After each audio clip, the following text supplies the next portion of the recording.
নবীজি বলছেন যে মুসলমানদের একটা দ্বিতীয় হিজরত হবে। মুসলমানদের প্রথম হিজরত ছিল নবীজি মক্কা ছেড়ে মদিনায় হিজরত করেছিলেন। নবীজি আরেকটি ভবিষ্যৎবাণী করে গিয়েছেন যে আরেকটি হিজরত হবে। সেই হিজরতটি হবে এটি, মুহাদ্দিসিনে কেরাম ব্যাখ্যা করেছেন, বিশ্বের বিভিন্ন জায়গা থেকে, বিভিন্ন দেশ থেকে মুসলমানরা ফিলিস্তিনের মুসলিম মুসলমানদের পাশে দাঁড়ানোর জন্য তারা বিশ্বের বিভিন্ন জায়গা থেকে হিজরত করে প্যালেস্টাইন চলে যাবে। আলহামদুলিল্লাহ, এটা হলো দ্বিতীয় হিজরত। কয় নম্বর হিজরত? দ্বিতীয় হিজরত, নবীজির ভবিষ্যৎবাণী। দেখবেন বাংলাদেশ থেকে অনেক যোদ্ধারা, অনেক যুবকরা তারা বলে যে আমাকে সাপোর্ট দেওয়া হোক, আমাকে ভিসা দিয়ে দেওয়া হোক, আমাকে অনুমতি দেওয়া হোক, আমাদেরকে ট্রেনিং দিয়ে হোক, না দিয়ে হোক, যাওয়ার অনুমতি দেওয়া হোক, আমরা গিয়ে মজলুম ফিলিস্তিন মুসলমানদের পাশে দাঁড়াবো, প্রয়োজনে শহীদ হব, তবু আমরা সেখানে যেতে চাই। অসংখ্য যুবকরা এভাবে দেখেছি লেখালেখি করে তারা যেতে চায়। আলহামদুলিল্লাহ, তাহলে এটা হলো দ্বিতীয় হিজরত। কয় নম্বর হিজরত?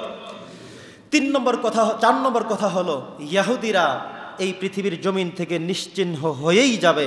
ইমাম মাহদি আলাইহিস সালাম যখন আসবেন, হযরত ঈসা আলাইহিস সালাম আসবেন, তাদের সংগ্রামের মধ্য দিয়ে যত ইহুদি থাকবে, কাফের থাকবে, সব নিধন করে এই বিশ্বের বুকে আবারও কালেমাওয়ালাদের, ইসলাম এবং মুসলমানদের রাজত্ব কায়েম হয়ে পড়ছে। আলহামদুলিল্লাহ, এটা নবীদের ভবিষ্যৎবাণী। একটা কথা মনে রাখবেন, আপনারা মাঝে মধ্যে কিছু পিকচার দেখে বিভ্রান্ত হয়ে যান, আহারে ফিলিস্তিনের মসজিদ আকসা ধ্বংস হয়ে গেছে। আমি আপনাদেরকে একদিন বলেছিলাম এটা ভুয়া খবর, আজকে আবারও বলি এটা ভুয়া খবর। কখনো যদি দেখেন এভাবে হয়েছে, এটা বিশ্বাস করবেন না, কারণ হাদিসে এসেছে এটা কেউ ধ্বংস করতে পারবে না। বহু কিছু হবে, বহু কিছু করবে, কিন্তু এই ফিলিস্তিনের যে মসজিদ আকসা এটা অক্ষত থাকবে। এমনকি এটা অক্ষত রাখার দায়িত্ব কার? আল্লাহর। এভাবেই থাকবে, কারণ যেখানে আল্লাযী বারাকনা হাওলাহু, বরকত নিহিত আল্লাহর থেকে, সেই মসজিদ ধ্বংস হয়ে যাবে, শেষ হয়ে যাবে, এটা হতে পারে না। প্রিয় সুধী, আমরা আপনাদের সকলের প্রতি আহ্বান জানাবো, আমাদের যেন বিশ্বাস দৃঢ়ভাবে থাকে যে মসজিদে আকসা ঠিকই আছে। এই সিস্টেমের, এই ক্যাটাগরির হয়তো কোনো একটা মসজিদ কোনো জায়গায় হয়তো ধ্বংস হয়েছে, তারা নষ্ট করেছে, কিন্তু এটাকে দেখিয়ে মসজিদ আকসার কথা বলার সুযোগ নেই। আমরা বিশ্বাস করি আল্লাহ সুবহানাহু ওয়া তাআলা একদল মুসলমানদেরকে কিয়ামত পর্যন্ত জারি রাখবেন, যারা মসজিদে আকসার পক্ষ হয়ে, ইসলাম ও মুসলমানদের পক্ষ হয়ে, ফিলিস্তিনের মুসলিম মুসলমানদের পাশে সাপোর্ট দিয়ে তারা কিয়ামত পর্যন্ত যুদ্ধ অব্যাহত রেখেই যাবে। সুবহানাল্লাহ। এমনকি কিয়ামতের আগ মুহূর্ত, শেষ জামানায় এসে হযরত ঈসা আলাইহিস সালাম আসবেন এই ভূখণ্ডে, ইমাম মাহদি আসবেন এই ভূখণ্ডে, এখান থেকে ইসলামের নতুন করে নিশান আবারও শুরু হবে। এটা হবে ইসলামের দ্বিতীয় পদযাত্রা, আবারও এখান থেকে শুরু হবে। অতএব এই চিন্তা করার কোনো সুযোগ নাই যে ফিলিস্তিন ধ্বংস হয়ে সব শেষ হয়ে যাবে, মুছে যাবে ইতিহাস থেকে, এটা কখনো হতে পারবে না। বরং যারাই তাদেরকে ধ্বংস করতে চাইবে, এদের কোনো আস্থানা একটা সময় থাকবে না, সব কিছু ধ্বংস করে দিয়ে আল্লাহ তাআলা মুসলমানদের হাতে আবারও কর্তৃত্ব দিয়ে দেবেন। আল্লাহুম্মা আমিন। সম্মানিত সুধী, হাদিস থেকে আরেকটি গুরুত্বপূর্ণ জিনিস পাওয়া যায় যে ফিলিস্তিনের এই উপত্যকায় গুরুত্বপূর্ণ একটি জায়গা, মুসলমানদের জন্য ছাউনি হবে। তারা গিয়ে যুদ্ধ করে আসবে, আবার এসে ফিরে তারা আবার এই গুরুত্বপূর্ণ শামের একটি অংশের মধ্যে তারা সেখানে নিরিবিলি থাকতে পারবে। এখানে তারা রেস্ট করবে, বিশ্রাম করবে, থাকবে, আবার গিয়ে তারা যুদ্ধের ময়দানে অবতরণ করবে। এভাবেই চলতে থাকবে। কেউ এই জায়গাগুলোকে ধ্বংস করে মাটির সাথে মিশিয়ে দেবার কোনো সুযোগ থাকবে না। প্রিয় সুধী, আরেকটি গুরুত্বপূর্ণ কথা হলো হাসরের ময়দান তো কায়েম হবে। এটা তো আমরা বিশ্বাস করি নাকি? বিশ্বাস করি না? হাসরের ময়দান তো কায়েম হবে। সেই হাসরের ময়দানটা কোথায় হবে? কি বাংলাদেশে, না পাকিস্তানে, না ভারতে, না সৌদি আরব? এগুলো কোথাও না, এটা হবে ফিলিস্তিনে। কোথায় হবে? অতএব হাসরের ময়দান যেখানে কায়েম হবে, সেই জায়গাটা হলো ফিলিস্তিনের যে পবিত্র 4টা ভূখণ্ডের কথা বলেছিলাম, সিরিয়া, জর্ডান, লেবানন এবং ফিলিস্তিন, এই কয়টা দেশকে একসাথে শামের অন্তর্ভুক্ত করা হয়েছে। নবী করিম সাল্লাল্লাহু আলাইহি ওয়াসাল্লামের অগণিত হাদিস এসেছে এই শামের ব্যাপারে, শাম দেশের কথা বলে অসংখ্য হাদিস এসেছে। অতএব এই জায়গা হলো পবিত্র ভূখণ্ড, পবিত্র নগরী। আমাদের দায়িত্ব কি সেগুলো আমাদের মনে রাখতে হবে প্রতিনিয়ত। আমরা তো আল্লাহর কাছে দোয়া করেই যাচ্ছি, এটা হলো সবচেয়ে ক্ষুদ্রতম, নিম্নতম, একেবারে কম একটা বিষয়। আমরা টাকা পয়সা ছাড়া, নিজের শক্তি শ্রম ছাড়া একটু শুধু দোয়া করে গেলাম। যদিও দোয়া বড় একটা মিজাইল, ঠিক আছে, কিন্তু আমাদের ইমানি পরীক্ষা দিতে হবে না? আপনার আমাকে কি অর্থ ব্যয় করতে হবে না, আমাদের শ্রম বিনিয়োগ করতে হবে না? আমরা কিছুই করলাম না, শুধু দোয়াই করে গেলাম, মনে করলাম দোয়া করলেই হবে। না, এটার মধ্যে সীমাবদ্ধ নয়, বরং এটা হলো একটা স্বাভাবিক বিষয়। এর চাইতেও আরও আমাদের ইমানি পরীক্ষা দেওয়ার কতগুলো স্পট রয়ে গিয়েছে। আমাদের পক্ষে যদি সম্ভব হয় তাহলে এমন যতগুলো আয়োজন হবে, যেখান থেকে হবে, যেভাবে হবে, অর্থ দিয়ে, বুদ্ধি দিয়ে, পরামর্শ দিয়ে, শরীর দিয়ে, রক্ত দিয়ে, নিজের গলা ফাটিয়ে, প্রয়োজন হলে জীবন দিয়ে হলেও ফিলিস্তিন, প্যালেস্টাইন, মুসলমানদের পাশে দাঁড়াতে আমরা কি এক রয়েছি সবাই? আল্লাহ তাআলা আমাদের সবাইকে মুজাহিদ হিসেবে কবুল করুক, বলি আমিন। ফিলিস্তিন মুসলমানদের পাশে দাঁড়াবার জন্য আল্লাহ তাআলা আমাদেরকে কবুল করেন, পড়ছি আল্লাহুম্মা আমিন। সম্মানিত সুধী, এই মসজিদুল আকসার পবিত্র ভূখণ্ড নগরীর, যেটার ব্যাপারে আল্লাহ বলেছেন যে আল্লাযী বারাকনা হাওলাহু, তার চতুর্দিকে বরকত নিহিত রয়েছে, এই বরকতপূর্ণ জায়গাটা আল্লাহর কাছে গুরুত্বপূর্ণ হওয়ার আরও কতগুলো কারণ আছে। এই ফিলিস্তিনের চতুর্দিকে অসংখ্য অগণিত নবীদের, রাসূলদের কবর রয়েছে, দাফন করা আছে ওখানে। ওনারা এই প্যালেস্টাইনে থেকে পবিত্র ভূখণ্ডতে এসে তারা অনেক কাজ তারা করেছেন ইসলাম এবং মুসলমানদের পক্ষ হয়ে। অতএব আমাদেরকে মনে রাখতে হবে এই ভূখণ্ডটি, এই পবিত্র ভূমিটি রক্ষা করা আমরা যে যেখানে যেভাবে আছি সবার জন্যই দায়িত্ব। আল্লাহ যেন আমাদেরকে দায়িত্ব পালন করার তৌফিক দান করেন, পড়ছি আল্লাহুম্মা আমিন। সম্মানিত সুধী, হজরতে ঈসা আলাইহিস সালাম আগমন করবেন, হজরতে ইমাম মাহদী আলাইহিস সালাম আগমন করার পরে ঈসা আলাইহিস সালাম আগমন করবেন। তিনি আসবেন দামেস্কের শহরে একটি সাদা মসজিদের মিনারে তিনি নেমে আসবেন। তিনি আসার পরে এবার তিনি দাজ্জালকে হত্যা করার জন্য, নিধন করার জন্য তিনি নেমে যাবেন। অবশেষে তাকে বাবে লুদ নামক একটি স্থানে তাকে পাওয়া যাবে, তাকে কতল করা হবে, শেষ করা হবে। এরপরে হজরতে ঈসা আলাইহিস সালাম এই সিরিয়ার ভূখণ্ডে, ফিলিস্তিনের এই পবিত্রতম জায়গাগুলোতে তারা ইসলাম এবং মুসলমানদেরকে নিয়ে পুনরায় আবারও এই পৃথিবীতে খেলাফত এবং ইমারত তারা কায়েম করবেন, পড়ছি আলহামদুলিল্লাহ। সম্মানিত সুধী, কোরআন এবং সুন্নাহকে গবেষণা করলে আমরা যেই বিষয়টুকুন সবচেয়ে গুরুত্বের সাথে পাই সেটা হলো ফিলিস্তিন একটি পবিত্র ভূখণ্ড, পবিত্র নগরী, পবিত্র জায়গা। এটা রক্ষা করার জন্যে বিশ্বের যেখানে যেই মুসলমান রয়েছে প্রত্যেকের ইমানি দায়িত্ব এবং ওয়াজিব হিসেবে আমরা মনে করি। এই কথা যদি কেউ বলতে চান যে আমার কোনো দায়িত্ব নাই, আমার কোনো সমস্যা নাই, আমার কোনো ক্ষতি হচ্ছে না, এটা যদি কেউ মনে করেন তাহলে তিনি তার ইমানের মধ্যে ঝামেলা আছেন বলে তিনি নিজেকে মনে করে নেবেন যে আমার কাছে কেন কষ্ট লাগে না, আমার কাছে কেন ব্যথা লাগে না, আমার কাছে কেন দুঃখ লাগে না, আমি এমন কেন, তাহলে বুঝবেন আপনার মধ্যে ইমানের যে নূর সেটা হারিয়ে ফেলেছেন। অতএব আপনার কাছে মুসলমানদেরকে এতবার এত কিছু করা হচ্ছে কিন্তু আপনার কাছে কোনো দুঃখ কষ্ট কোনো কিছুই লাগে না, আপনার ইমানের নূরের মধ্যে সমস্যা আছে। প্রিয় সুধী, আমরা গত জুমাতেও আপনাদেরকে খুব আন্তরিকতার সাথে বলেছিলাম যে ফিলিস্তিনের কিছু প্রোডাক্ট আমাদের প্রত্যেকটি দোকানে দোকানে রয়েছে। এই প্রোডাক্টগুলো আপনি অন্তত প্রাথমিক পর্যায়ে জিহাদ ঘোষণা করে এগুলো বয়কট করেন, কিন্তু আমরা পারি না।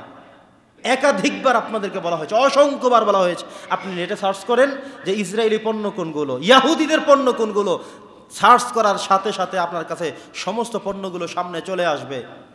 এটা আপনি এত কিছু জানতে পারলেন, ওই দলিলের পর্সা কোনটা বোঝেন নাই, খতিয়ান কোনটা, RS আরও কি জানা লাগবে, সব জানতে পারলেন একটা জমি দখল করার জন্যে।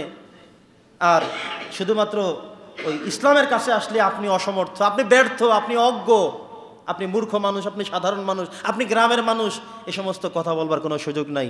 যে হুজুর তো জানতামই না, আপনাদেরকে বারবার বলা হচ্ছে, অনলাইনে সোশ্যাল মিডিয়ায় বারবার এগুলো সব পণ্যগুলো ছেড়ে দেওয়া আছে, তবুও দেখেছি প্রত্যেকটি ব্যবসায়ীর দোকানের মধ্যে এগুলো ভরপুর। যত পানির দোকান আছে, যত কসমেটিক্সের দোকান আছে, যত জুতার দোকান আছে, প্রত্যেকটি দোকানে দোকানে এগুলো ভরপুর। আপনারা যদি অন্তত জিহাদ ঘোষণা করতে না পারেন, নিজের ইমানের জায়গা থেকে বলতে না পারেন যে আজকে থেকে এগুলো বয়কট করলাম, বিক্রি করব না, এটা যদি আপনি একা নয় এই বোরহানগঞ্জ বাজারে যদি সবাই করেন, তাহলে তো যিনি কিনতে আসবেন তিনি দেখলেন যে এই দোকানে ওইটা পাওয়া যায় না, ওই দোকানে পাওয়া যায় না, উনি তো একটা কিনতে বাধ্য, খাবেন তো, হবে তো। কিন্তু আমরা সেটা না করে বরং উল্টো ইসরায়েলি প্রোডাক্টগুলো, ইয়াহুদিদের পণ্যগুলো রেখে পুরো দোকান সব সয়লাভ করে আছি, বলে হুজুর এটি অনেক ব্যবসা। আরে আপনার টাকা দিয়ে, ব্যবসার টাকা দিয়ে আপনার মুসলমান ভাইদেরকে নিধন করা হচ্ছে, প্রতিনিয়ত বোমা কিনে কিনে নিক্ষেপ করা হচ্ছে, আর আপনি বলেন লাভ বেশি। আরে কেমন মুসলমান আপনি? আপনি প্রত্যেক দিন প্রোডাক্ট কিনতে গেলেই সেগুলো কিনেন, আপনার কি একবারও বিবেকে নাড়া দেয় না? একবারও কি আপনি ফেসবুকে আপনার চোখের সামনে তাদের নিপীড়নগুলো চোখে আসে না? টেলিভিশন দেখেন না? পত্রিকা দেখেন না? আপনি কেমন মানুষ? আপনি তাদের পণ্যগুলো কিনেই যাচ্ছেন দিনের পর দিন, একবারও নিজেকে অপরাধী হিসেবে সাব্যস্ত করলেন না। আজকে আমি চিন্তা করে সিদ্ধান্ত নিয়েছি, আজকে মসজিদ থেকে আপনাদেরকে এই পণ্যগুলোর কথা আমি একটু শুনিয়ে দেব, শুনবেন আপনারা? শুনবেন, মসজিদ থেকে বলে দেব, আমার ভিডিও হচ্ছে, ভিডিওটা ইনশাল্লাহ ছেড়ে দেব, আপনারা আপনাদের প্রত্যেকের জায়গা থেকে, আরে প্রত্যেক দোকানদার দরকার নাই, এখানে যদি 5 জন দোকানদার থাকেন, আপনারা আল্লাহর উপরে তাওয়াক্কুল করে ভরসা রেখে আজকে সিদ্ধান্ত নেন যে আমি আজকে থেকে এগুলো বিক্রি করব না। কি হবে তাতে? হোক, তাতে কি? আমি তো মুসলমান, আমার তো একটা পরকাল আছে, জবাবদিহিতার জায়গা আছে। আপনি শুধু চালিয়ে গেলেন, অথচ নিজের ইমানের যে একটা জায়গা আছে সেটা একবারও ভ্রুক্ষেপ করলেন না। আপনি কিন্তু আসামের কাঠগড়ায় দাঁড়াতে হবে, একটুও ছাড় পাবেন না। প্রিয় সুধী, প্রত্যেক ব্যবসায়ীরা সিদ্ধান্ত নেবেন, প্রত্যেক জনে সিদ্ধান্ত নেবেন। আরে ব্যবসায়ী বেচুক না, সে দোকানে নিয়ে বসে থাকুক, আপনি সিদ্ধান্ত নেন যে আপনি কিনবেন না। তো কি হয়েছে তার? যে তোমার দোকানে বাংলাদেশি পণ্য কোনটা আছে বলো, ও দেখবে যে না এখন বাংলাদেশিটাই ভালো চলে, এমনিতেই সেখান থেকে ওগুলো কিনতে বাধ্য হবে। কিন্তু আমরা তো সেটা করি না। প্রিয় সুধী, অনেকগুলো তথ্য আমাদের কাছে আছে ইসরায়েলি পণ্যের বিষয়ে। আমরা সংক্ষিপ্তভাবে আপনাদেরকে কোনগুলো থেকে বিরত থাকবেন, কোনটা কিনবেন, এর জাস্ট একেবারে সিম্পল যে একটি তালিকা আমি সেখান থেকে আপনাদেরকে শোনাচ্ছি। আমরা যে পেস্ট ব্যবহার করি প্রতিনিয়ত, এর মধ্যে পেপসোডেন্ট এবং ক্লোজ আপ ব্যবহার করেন কারা কারা? ক্লোজ আপ দেখবেন যে আমরা প্রায় ঘরে ক্লোজ আপের সেই কি বলে এটা, টিউব, এটাই আমরা ব্যবহার করি। দেখবেন ক্লোজ আপ লেখা এবং পেপসোডেন্ট লেখা, এই দুইটা ইসরায়েলি পণ্য, ইয়াহুদিদের পণ্য। এখানে মনে রাখতে হবে, কিছু আছে সরাসরি ইসরায়েলদের, কিছু আছে ইসরায়েলদের না কিন্তু ইয়াহুদি অন্য কারো, খ্রিস্টানদের। আমরা তাদেরকে 2 টাকা লাভ না দিয়ে, আমি যদি আমার বাঙালি মানুষকে, কোনো মুসলমানদের কোনো পণ্যকে 2 টাকা লাভ দেই, তাহলে তো আমার একজন মুসলমান ভাই বেনিফিটেড হলো। কথা বোঝেন নাই? এইটা চিন্তাটা আমার রাখা লাগবে। আপনি দেখলেন যে 3টা দোকান বসে আছে জুতা সেলাই করে, একটা ভাই মুসলমান, আপনি তার কাছে যান। আপনার বাজারের মধ্যে 10 জন চুল কাটে, 2 জন মানুষ মুসলমান ভাইয়ের কাছে আপনি যান না তার কাছে, তার মুসলমান ভাই বেনিফিটেড হোক, লাভবান হোক, এটাই আপনার চাওয়া দরকার। কিন্তু ইচ্ছে করে আপনি ওখানেই যাবেন, ওটাই কিনবেন, ওটাই খাবেন, এটা কখনো ইমানদারদের পরিচয় হতে পারে না। শুধুমাত্র নামাজ পড়লেন, রোজা রাখলেন, অনেক বড় মুসলমান দাবি করলেন না। মুসলমান দাবি করতে আরও কতগুলো কাজ আপনার উপরে আবশ্যক। তো বলেছিলাম পেপসোডেন্ট, ক্লোজ আপ ব্যবহার করব না, আমরা মেডিপ্লাস ব্যবহার করব। মেডিপ্লাস বাংলাদেশি। কি ব্যবহার করব? আমার থেকে অনেক ব্যবসায়ীরা ভালো জানতে পারেন, ভালো জানবেন। আমরা যে তালিকা দেখেছি অনেক বিশাল তালিকা আছে, তো মেডিপ্লাস এটাকে ব্যবহার করার সাজেস্ট হইল একটা শুধুমাত্র। আমরা ড্রিঙ্কস পান করি, যে কোকা কোলা যেটা আছে এবং পেপসি যেগুলো আছে, এগুলো একেবারে ডাইরেক্ট ইসরায়েলি পণ্য। পেপসি, কোকা কোলা, আপনি দেখবেন প্রত্যেকটা দোকানে কোকা কোলা আছে, পেপসি আছে, এগুলোই শুধু মানুষ খায়। কিন্তু আমাদের বাংলাদেশে যে মোজো পানিটা আছে, ফ্রেশ আছে, এগুলো কিনেন, মোজো খান, আপনি দেখবেন দোকানদার বলবে মোজো শেষ, মোজো নাই, ওনার কাছে মোজোর অভাব, ওর দোকান পিঠে ভেঙে দেওয়া দরকার। বেটা মোজোর অভাব কেন তোমার কাছে? বাংলাদেশি পণ্য তুমি জানো, ফ্রেশ তুমি আনো আকিদের, এগুলো বিক্রি করো, তোমার কাছে কোকা কোলার অভাব নাই, পেপসির অভাব নাই, সেটা এত বেশি পেলে কোথায় তুমি তো ওই লোকই বলা দরকার ছিল আমি পেপসি বিক্রি করবো না এই ঈদে। সিদ্ধান্ত নিতে হবে, সামনে কোরবানির ঈদ, এই পানিগুলো বেশি বিক্রি হবে। কোনো দোকানদার কোকা কোলা, পেপসি এগুলো রাখবেন না, ইসরায়েলি পণ্য, ইয়াহুদিদের পণ্য, নাপাকি দিয়ে বানায়, এগুলো খেলে আপনি অপবিত্র হয়ে যাওয়ার সম্ভাবনা আছে। কারণ তাদের দেওয়া কোনো সেন্ট ব্যবহার করা মুসলমানদের জন্য নিষেধ। ওরা নাকি সেন্টের সাথে 1 ফোঁটা পেশাব মিশিয়ে দেয়, যাতে করে আপনি জামায় মাখলেন, নামাজ পড়তে যাবেন, জামায় 1 ফোঁটা দিয়ে আসলেন, ব্যাস আপনার জামাটা নষ্ট হয়ে গেল, নামাজ আর হলো না। আপনি তো মনে করলেন খুব সুন্দর ঘ্রাণ, কিন্তু ওরা তো কৌশলে ওটা অন্যটা করে দিয়েছে। ওরা কখনো চায় না আপনার নামাজ কবুল হোক, রোজা কবুল হোক, ইবাদত কবুল হোক, আপনি ভালো থাকেন, ওরা কখনো কামনা করে না। অতএব ওদের পণ্যগুলো যেখানে যেভাবে আছে সবগুলো আমাদেরকে বয়কট করার সিদ্ধান্ত নিতে হবে। তৃতীয় হলো, আমরা 7 আপ খাই, স্প্রাইট খাই, এগুলো ইসরায়েলি পণ্য, ইয়াহুদিদের পণ্য। আমরা ক্লেমন খাবো, আমরা লেবু খাবো। এরপরে আমাদের জুতার মধ্যে আপনারা দেখেছেন বাটা জুতার ব্যাপারে, যখন এই যে কয়েকদিন আগে বিক্ষোভ মিছিল হলো, সেখান থেকে কয়েকটি বাটা জুতার দোকান মোটামুটি যখন এরা তো দুষ্কৃতিকারী, সেটার পক্ষে তো আমরা বলার সুযোগ নেই, এরা নিঃসন্দেহে অন্যায়কারী, অন্যায় করতেই ঢুকেছে। তো সেখানে অনেক লেখালেখি আপনারা দেখেছেন, কিন্তু সিদ্ধান্ত হলো এটা বাটা জুতা, এটি কোনো মুসলমানদের কোম্পানি না, মুসলমানরা বানায়নি, এটি ইসরায়েল, ইয়াহুদি, এদের অর্থ দিয়ে মূলত শুরু হয়ে আসছে, এরাই সেগুলো কাজ করে যায়। আপনি এর বিপরীতে আপনি কিনতে পারেন, বাই কিনতে পারেন, অ্যাপেক্স কিনতে পারেন, আরও বাংলাদেশের ভালো কিছু প্রোডাক্ট আছে, বাংলাদেশের মানুষ তৈরি করে, এখান থেকে আপনি কিনেন, আপনি জানবেন কোনটা বাংলাদেশি। আরে বাটা জুতা না পড়লে কি এমন ক্ষতি হয়ে যাবে আপনার? কি হবে এমন সমস্যা আপনার? অনেকে কনফিউজ মনে করেন, বারবার নেটে সার্চ করেন যে হুজুর এটা তো এমন, এটা তো এমন। এত কথা বলার দরকার কি ভাই? বাটা জুতা পায়ে না দিলে অনেক কিছু লস হয়ে যাবে। বাটার থেকে অনেক ভালো এফএক্স জুতা রয়েছে, আরও ভালো ভালো কিছু ব্র্যান্ড রয়েছে, সেগুলো কিনেন আপনি। আপনাকে বাটাই কিনতে হবে, আরও সার্চ করতে হবে, এত মায়া কান্না দেখানোর কোনো প্রয়োজন বলে আমরা মনে করি না। শ্যাম্পুর মধ্যে আমরা ক্লিয়ার ব্যবহার করি, ডাব ব্যবহার করি, সানসিল্ক ব্যবহার করি, এগুলো কিন্তু তাদের। আমরা মেরিল ব্যবহার করতে পারি, রিভাইভ ব্যবহার করতে পারি। এরপর আমরা যে পাউডার ব্যবহার করি জামা কাপড় ধোয়ার জন্যে, এখানে রিন রয়েছে তাদের, এখানে হুইল পাউডার রয়েছে তাদের, সার্ফ এক্সেল রয়েছে তাদের। আমরা তার বিপরীতে আমরা কেয়া ব্যবহার করতে পারি। সাবানের ক্ষেত্রে ডাব তাদের, ক্রিমের ক্ষেত্রে ডাব, ফেয়ার অ্যান্ড লাভলি, এগুলো হলো তাদের। আমরা তিব্বত ব্যবহার করতে পারি, মেরিল ব্যবহার করতে পারি। তিব্বত, মেরিল এগুলোর ক্ষেত্রে আপনার স্নো পাউডার, এরপরে সাবান, শ্যাম্পু, মনে রাখতে হবে এই সবগুলো ব্র্যান্ড আমাদের তিব্বত এবং মেরিল, এগুলো বাংলাদেশি পণ্য, এগুলো আমরা ব্যবহার করার চেষ্টা করব। নুডলসের মধ্যে যেগুলো ম্যাগি নুডলস, এটা হলো তাদের। আমরা বাংলাদেশিগুলো আমরা খেতে পারি, ক্রয় করতে পারি, যেখানে আছে ফ্রেশ রয়েছে, সজীব রয়েছে, আরও বাংলাদেশি যেগুলো আছে সেগুলো আপনারা দেখে দেখে সেগুলো কিনবেন। চায়ের মধ্যে রয়েছে তাজা রয়েছে তাদের, কিন্তু আমরা ইস্পাহানি যেটা বাংলাদেশের, আমরা এটা ক্রয় করতে পারি, খেতে পারি। সাবানের মধ্যে তাদের রয়েছে লাক্স, ডাব, এরপরে লাইফ বয়, এগুলোর পরিবর্তে আমরা তিব্বত, মেরিল, কেয়া এগুলো আমরা কিনতে পারি, ব্যবহার করতে পারি। এরপরে আমরা ড্রিঙ্কিং যেগুলো, আমরা পানির মধ্যে যে শরবত আমরা মিশ্রিত করে খাই, যেমন ট্যাঙ্ক রয়েছে, এই ট্যাঙ্কের মধ্যে সেগুলো হলো তাদের। আমরা সজীব যেগুলো, এরপরে ইস্পা যেগুলো, এগুলো আমরা ব্যবহার করতে পারি। এছাড়াও আমি দেখেছি অগণিত পরিমাণে আরও বিভিন্ন পেজের মধ্যে দেওয়া আছে, যেমন পানির মধ্যে 7 আপ, এরপরে স্প্রাইট, ক্লেমন, ফ্যান্টা, অ্যাকুয়াপিয়া, এগুলো অনেকগুলোর নাম এখানে মোটামুটি আছে, কিন্তু আমরা একেবারে সংক্ষিপ্তভাবে কিছু আপনাদের সামনে উপস্থাপন করলাম। এরপরে বাচ্চাদেরকে আমরা খাওয়াই, যে ট্যাঙ্গো খাওয়াই, হরলিক্স খাওয়াই, এগুলো কিন্তু সব ইসরায়েলি প্রোডাক্ট, অথচ আমরা এগুলো দিনের পর দিন ক্রয় করে যাচ্ছি বাচ্চাদের স্বাস্থ্যের জন্য, সুস্থের জন্য, ভালোর জন্য আমরা এগুলো কিনে যাচ্ছি, খাওয়া যাচ্ছি, অথচ এগুলো সবগুলো হলো তাদের। প্রিয় উপস্থিতি, আমরা আশা করব যেই কয়টা বিষয় আপনাদের সামনে উপস্থাপন করলাম, সময় কম, সংক্ষিপ্তভাবে আমরা চেষ্টা করব। যারা ব্যবসায়ী আছি, আপনি যদি সামান্য একটা দোকানদারও হয়ে থাকেন, একটা ব্লেডও বিক্রি করেন, একটা শ্যাম্পু বিক্রি করেন, সাবান বিক্রি করেন, জুতা বিক্রি করেন, কসমেটিক বিক্রি করেন, পানি বিক্রি করেন, আপনি লক্ষ্য রাখবেন কোনটা বাংলাদেশের, কোনটা মুসলমানদের, কোনটা ইসরায়েলি পণ্য, ইয়াহুদি পণ্য, এগুলো আপনি এখন থেকে কিনবেন না। যেই মুসলমান আসবে তাকে আপনি ওয়াশ করে দিবেন, দাঁড়ান, আপনি স্প্রাইট চাইলেন কেন, কোকাকোলা চাইলেন কেন? আপনি না মুসলমান, ইসরায়েলি পণ্য, সেটা খাবেন কেন? আসেন, আপনি মজো খান। আরে আপনি তাকে ওয়াশ করে দেন, শুনিয়ে দেন, সে কোকাকোলা চাইলো কেন, তাকে 2 মিনিট ওয়াজ শুনিয়ে দেন যে আপনি কোকাকোলা চাইলেন কোন সাহসে। কথা বোঝেন নাই? এখন থেকে আপনার, আমি বলি না নষ্ট করেন, নষ্ট করলে তো তারা লাভ পেয়েই গেল, আপনি সেগুলো ফেরত দেন। আপনার কাছে কোকাকোলা, ফেন্টা, এই তাদের যেই পানিগুলো আছে, পণ্যগুলো আছে, ফেরত দেন এগুলো। আপনি এগুলো আগুনে জ্বালিয়ে দিলেন, ফেলে দিলেন, তো কী লাভ হলো? তাদেরকে তো লাভ দিয়েই দিলেন।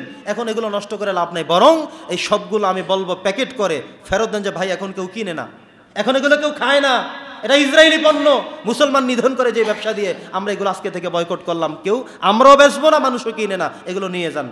কথা বোঝেন নাই? এরপরে তারা বুঝুক, তারা লাভ থেকে মুক্ত থাকুক, আর বাংলাদেশি পণ্য যেগুলো মুসলমানদের যেগুলো বানায় সেগুলো কিনে কিনে মুসলমানদেরকে উপরে উঠান, চেষ্টা করেন।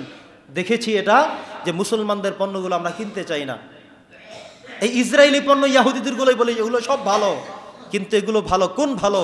ইমানের জায়গায় এই জিনিসগুলো কখনো ভালো হতে পারে না। আমরা কি সিদ্ধান্ত নিতে পারি আজকে থেকে যেটাই জানবো ইসরায়েলি পণ্য, ইয়াহুদি পণ্য, সেটা আমরা বিক্রি করবো না? পারা যাবে? ব্যবসায়ী ভাইয়েরা পারা যাবে?